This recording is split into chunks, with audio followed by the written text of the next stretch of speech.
Hello everybody, welcome back to 2CTV with some breaking news coming from the Middle East. The ceasefire as we know it is now over for now, as Hamas from Gaza have once again attempted to attack Israel, and over the last hour or so we've been getting reports that the IDF have now decided to hit back. Now, we're going to give you guys all the information. We have some statements and videos and obviously photos, and obviously we're going to talk about the Bibas family as well. We have some more information, updates on the whole situation, but the deal, the agreement between Israel and the Islamists in Gaza consists of two main areas. One was the ceasefire, and the other was the hostage deal. Now, the hostage deal itself, it's still, it's a little bit hanging up in the air, but it's there. The hostage exchange is still potentially going to be happening, including the bodies of some of the hostages who will be apparently be released by Hamas tonight and tomorrow.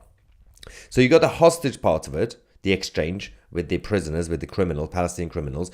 Then you got the actual ceasefire part. The ceasefire part is now over because yesterday and today, Hamas decided to attack Israel. The problem with this is that once again, the Islamists in Gaza have proven that they are not very good at anything because they can't even attack Israel properly. So the whole thing is falling apart.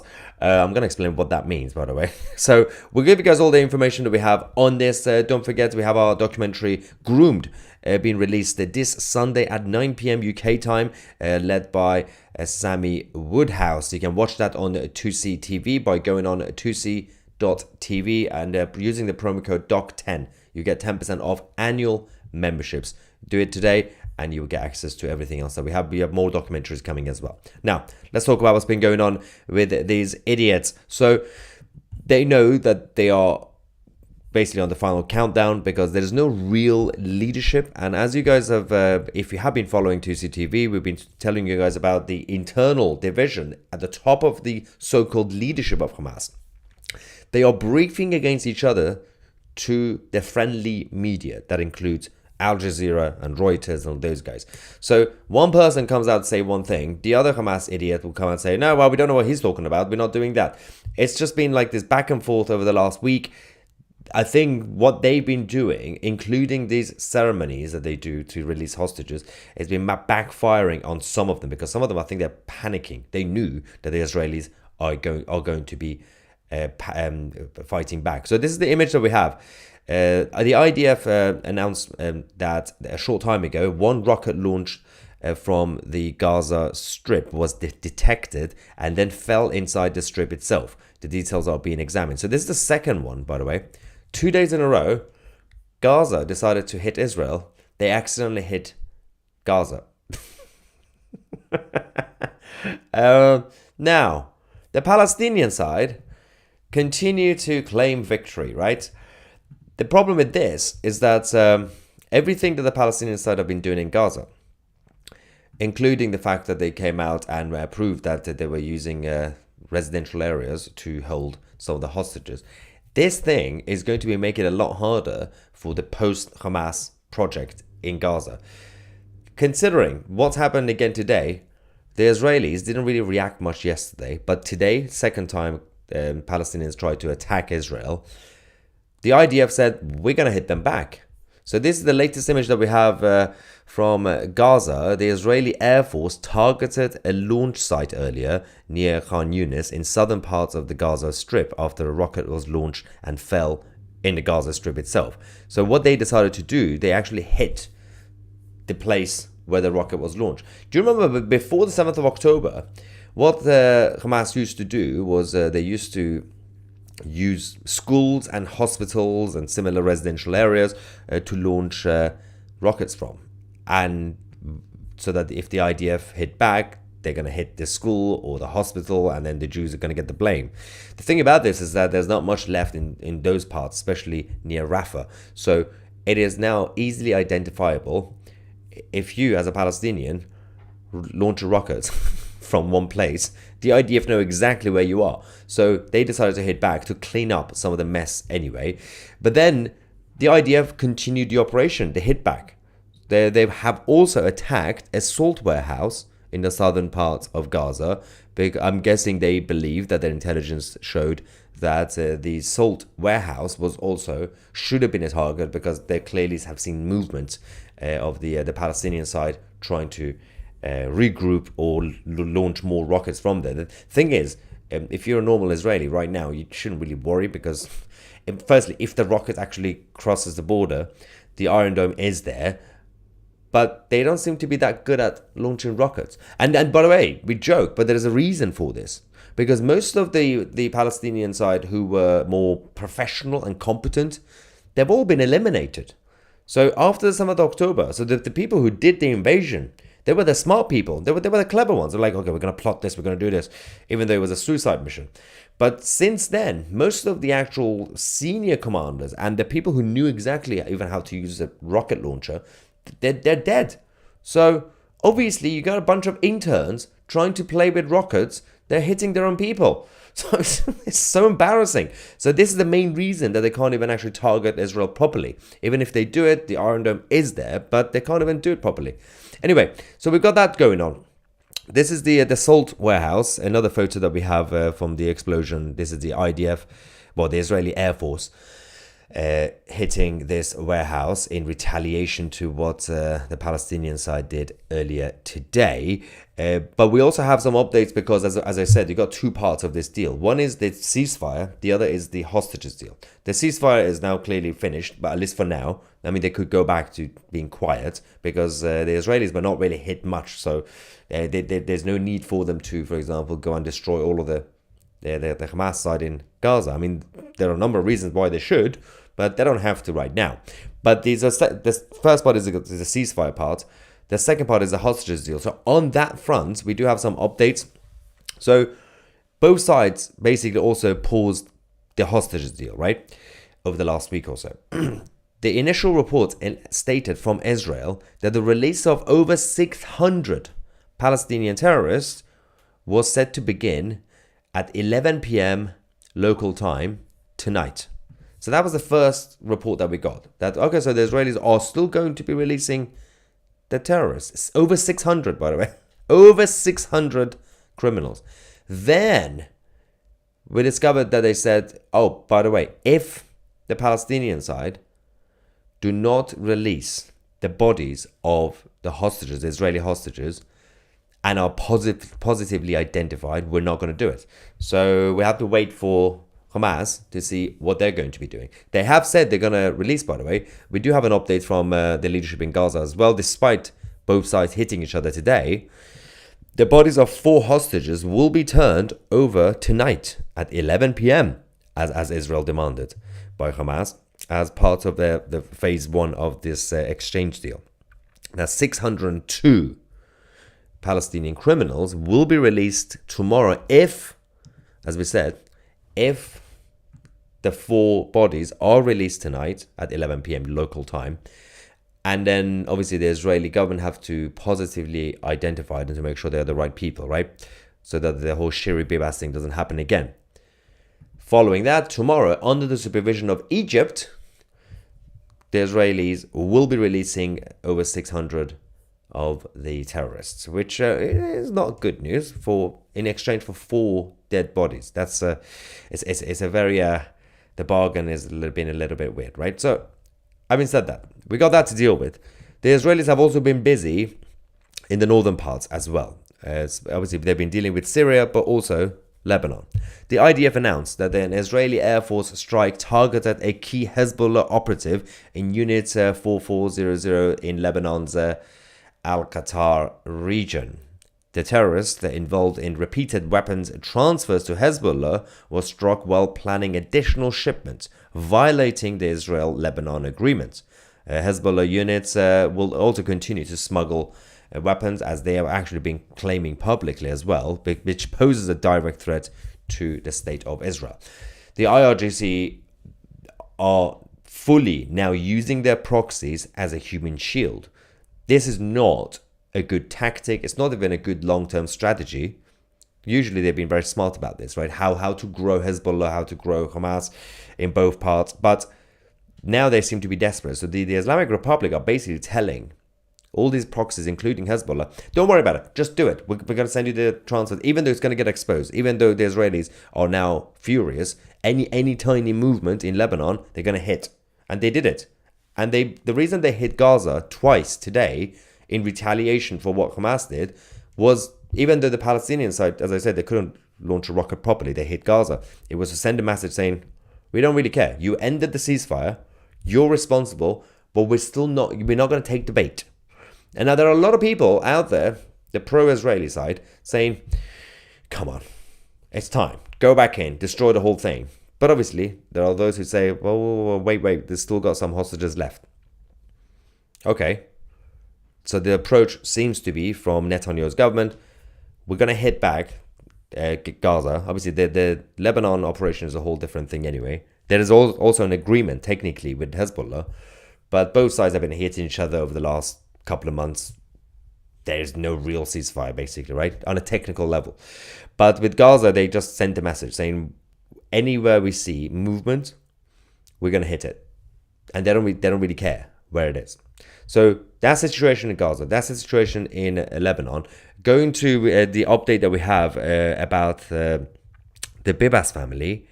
So this is the thing.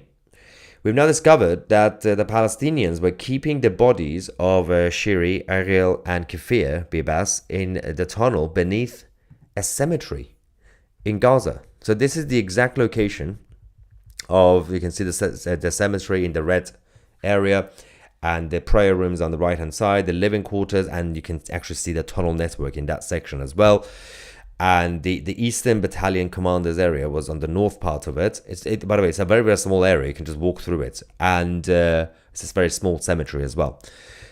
And these are the photos that we have in terms of the tunnels. So that room, the rooms that you're seeing in the photo on the left-hand side, that's where the bodies were. And I'm guessing probably when they were alive, that few weeks, they were keeping them there. Unless they moved them there, we don't know exactly. But we knew that the bodies were being kept there. So that's that. But meanwhile, obviously in Israel, despite obviously the threats coming from Gaza, which have not been really good because they're not competent, the Israelis have been focusing on the memorial for the Bibas family. And Yarden, as the father and the husband, has been leading this in terms of eulogy and everything else. We have some footage we can show you from what happened earlier this morning in Israel.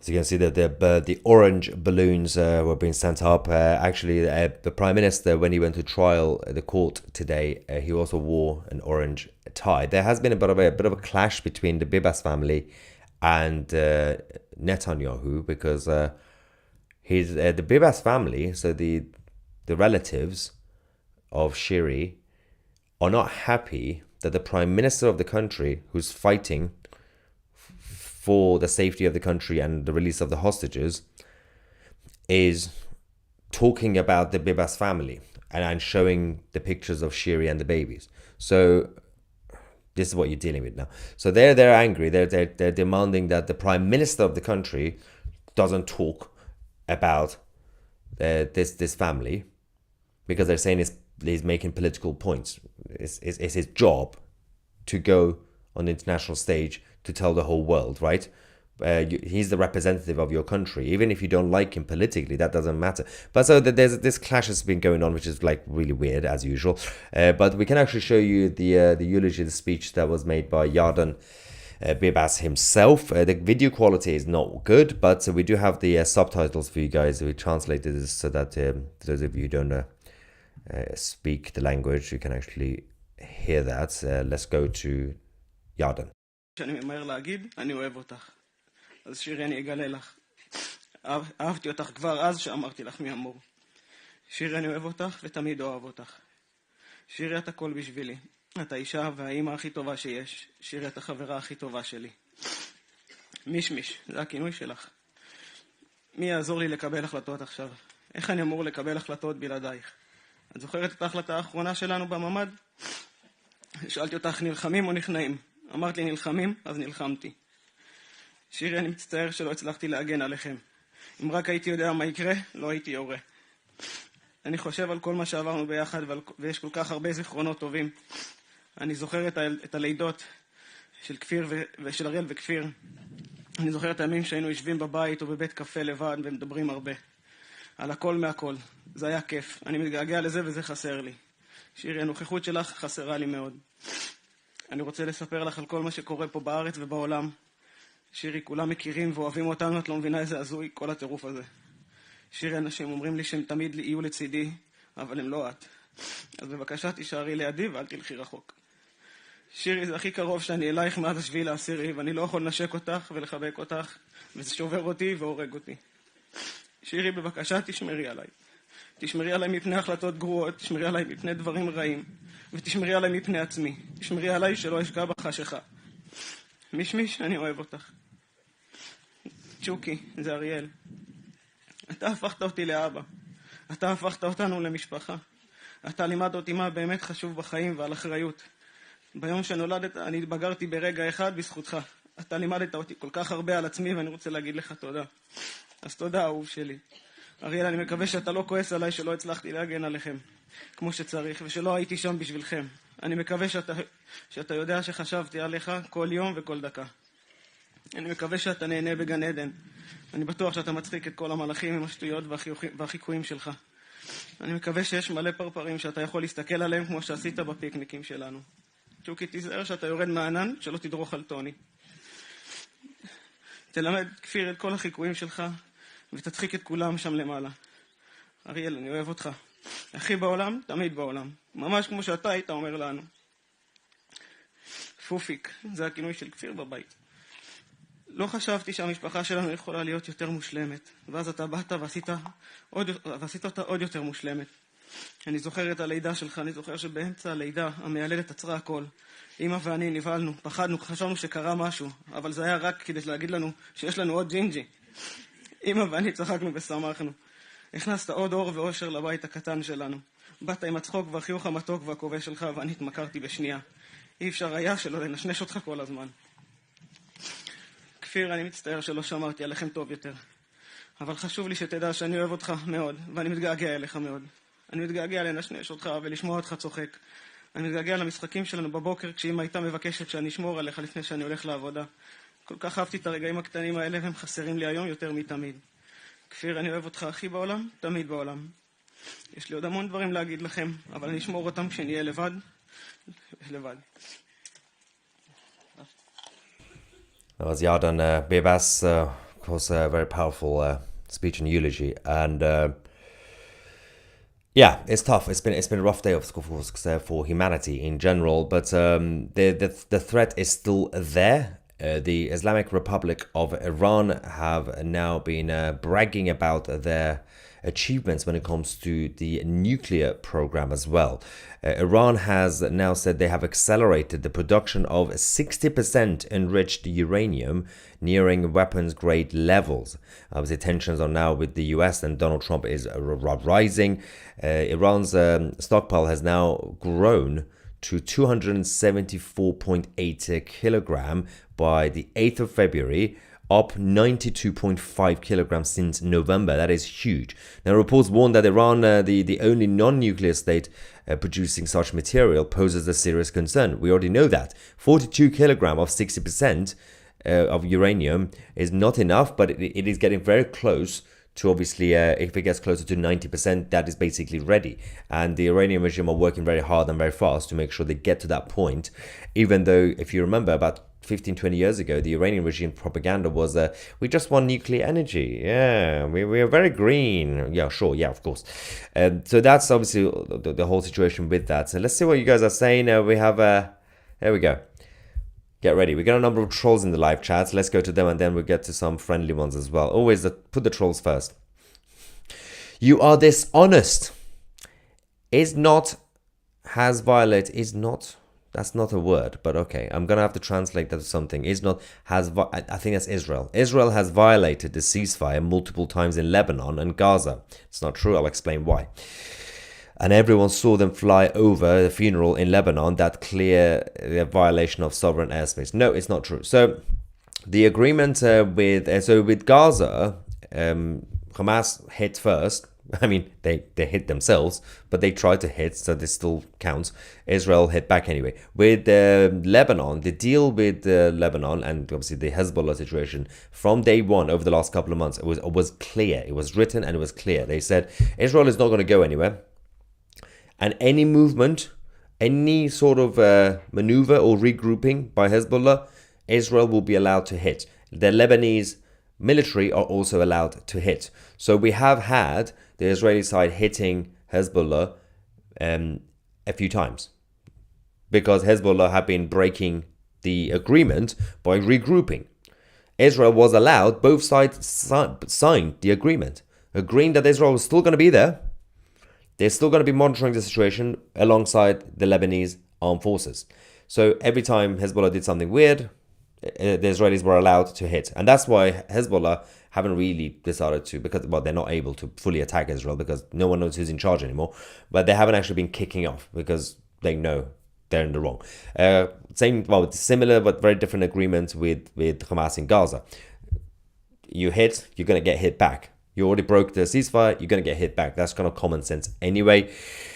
But as I said, with Gaza, you got two agreements. You got the actual ceasefire part of the deal, and you got the hostages deal. So the ceasefire part seems to be ended for now. As I said, it's going to calm down again. They're going to hit a couple of times. It's not going to turn into a full-out war, not yet. But the hostages part is still there. So the Palestinians are going to be apparently releasing 4 of the hostages' bodies later tonight, and then actually soon, and then we're going to have the Israelis releasing over 600 Palestinian terrorists. Virginia says Palestinians end a ceasefire or Hamas end ceasefire. or the, I don't know, ginger Mormons. It's the Palestinian Hamas, yeah. Palestinians, yeah. MC says, this channel stands for love and peace and what's right. Thank you so much. We always support anybody on this planet who believes in life and freedom. If you don't believe in life and freedom, if you like misery and death, then yeah, we're not going to support you. Bibi is constantly being thrown under the bus. That's true. Pressured by the director of their secret service, Bar, who is responsible for holding the IDF back at 3 a.m. when they first learned about the attack. I mean, we've discussed all that, and that was a very, very messed up situation. But it is correct. I mean, if you're just talking about the situation with the Bibas family, the relatives who are kicking off the prime minister as the representative of the country, is going around the world talking about the Bibas family. So on the one hand, obviously, on a human level, you say, well, the family, they can say whatever they want. They have every right. It's their family. They can get emotional about it, obviously. And if you're the prime minister, you can actually respect that. You say, sure. And actually, Netanyahu has already said he respects it. Sure, he's not going to talk about them. But you can also say, well, it's the prime minister of the country. He has to raise awareness about what happened with the Bibas family. Anyway, let's go back to you guys. Simcha says, unfortunately, the Bibas family are taking the anger out on the wrong target. Yeah, I'm not a Bibi supporter, but he's had a very hard path to walk thanks to the Biden regime. This is the perfect assessment, absolutely. As I said, the family is grieving. They have every right to lash out. You have every right to be irrational. You have every right to be emotional. It's natural, it's human. And people have to respect you. Well, it would be nice if they respect you. They don't have to. But at the same time, let's not forget, it would be nice if, especially the left-wing liberals in Tel Aviv, when they are protesting, they focus more on the enemy. When you're shouting about, oh, our government, Netanyahu, bring them home. They keep saying bring them home, as in they put the command and the order on the Israeli government, bring them home. No, you should tell Hamas and Palestinians to send them home. You should focus your anger on that side, the enemy. Tell them to send them home, not bring them home. Obviously, the Israeli government by default and the IDF are doing that anyway. They're trying their best. But the fact that you got the liberal lefties in Tel Aviv just shouting, bring them home, putting all the responsibility on your own people, obviously it creates division. We got a couple of super chats. Program in C says, the Muslims... mental gymnastics collapse under the weight of their own sources. leaving Muhammad exposed not as a moral beacon, but as a manipulator cloaked in divine pretense. History doesn't lie, only those defending it do. And RG from Israel says, I never thought I would live to see the world fall apart due to being over-apologetic. It's time to stop caring, stop weighing things on the scales of justice, and go back to Hammurabi laws, eye for an eye. See, there are enough people in Israel who are finally saying enough is enough, while there's still a big chunk of society who say, hey, let's just be nice, let's do peace deals. Brian says, Hezbollah attacked Israel the week after October the 7th. They threw any sovereignty out the window. Yeah, who started all this? The Islamists. And both sides when it comes to Gaza and Lebanon. So they're Hezbollah and Lebanon. You attack someone, they're going to hit you back. Don't poke the bear. It's not difficult, is it? Now, so did someone say, Kane says no such thing as Muhammad or Gaza? This is such an out of context message. What? Are we denying the existence of Gaza now? Gaza always existed. And Muhammad, there's a lot of Muhammad. Actually, Muhammad is now the most popular name in the UK. Oh, what a messed up situation. The United Kingdom of Great Britain and Northern Ireland. Wald. Oh, we got another troll. Guys. Wald says, you're, as in you are. It's like 2005 text messages. Your Takia tactics are not working anymore. Talking to me. We see through you are lies. You do realize that only Muslims can do Takia. The rest of the population on this planet, if you do Takia, that's just called lying. So what you mean is my lying tactics. Not Takia. Takia relates to the Islamic side, not me. What is wrong with these people?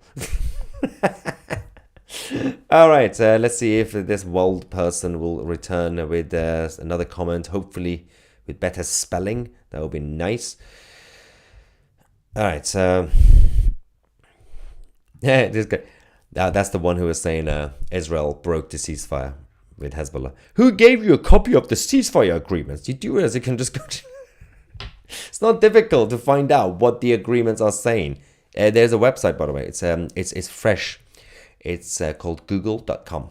If you go on it, you can find all the information. Actually, these you could check with ChatGPT or Grok. Anyway, let's see what this idiot's saying. Who gave you a copy of the ceasefire agreements? Mossad. As if anyone will let the other side attack and bomb them. I have read about many violations in Lebanon and Gaza. What, Al Jazeera and BBC News? It's so funny. You just proved my point, you idiot. As if anyone would let the other side attack and bomb them. That's literally part of the agreement with Hezbollah. Hezbollah, both the Lebanese government and the Israeli government agreed, we are not going to allow the Hezbollah side to get ready to do another attack. If you do it, you are violating, so the Israelis have every right to go and hit you. That's the whole point. You just proved my point. But definitely check out google.com. It will help you. There's a lot of things. There's also some naked things on it as well. You might need... All right, where are we with you guys? Do we have normal people? Saying it. Carl says, who would have thought that the nation of terrorists would not stick to their word? I'm not shocked, am I? All right. Someone responded to the last troll. Cry more. Wah, cry more, left hard. Yeah, fair. So it says, love from Israel. Do you speak Persian?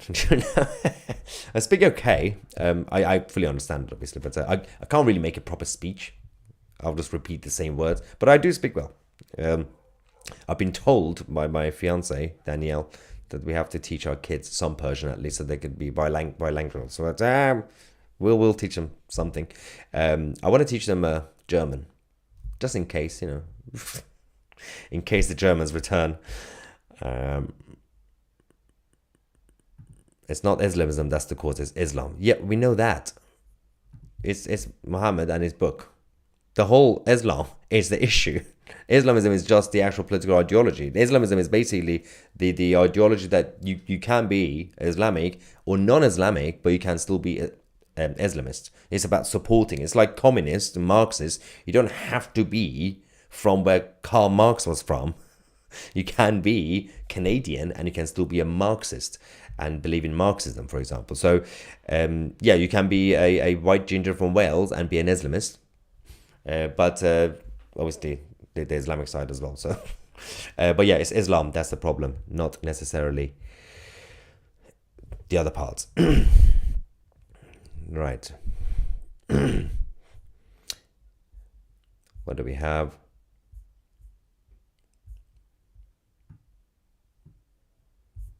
Yeah, now everyone's talking about Muhammad. Look what you've done. Everyone's talking about Momo.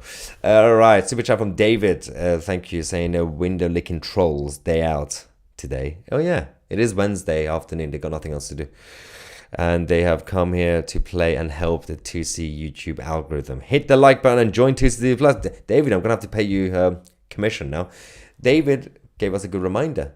Oh yes, our new documentary is coming out called Groomed, presented and produced by Sammy Woodhouse. You can watch that on 2CTV Plus. If you join 2CTV Plus today, you get a 10% discount on annual memberships using the promo code DOC10 by going on 2C.tv or find the link down below in the description box. And of course, we're going to have a number of other big documentaries also being released over the next few weeks. Thank you, David, for the reminder. On that note, ladies and gentlemen, thank you so much for watching. I'm Maya 2C, and we are the media.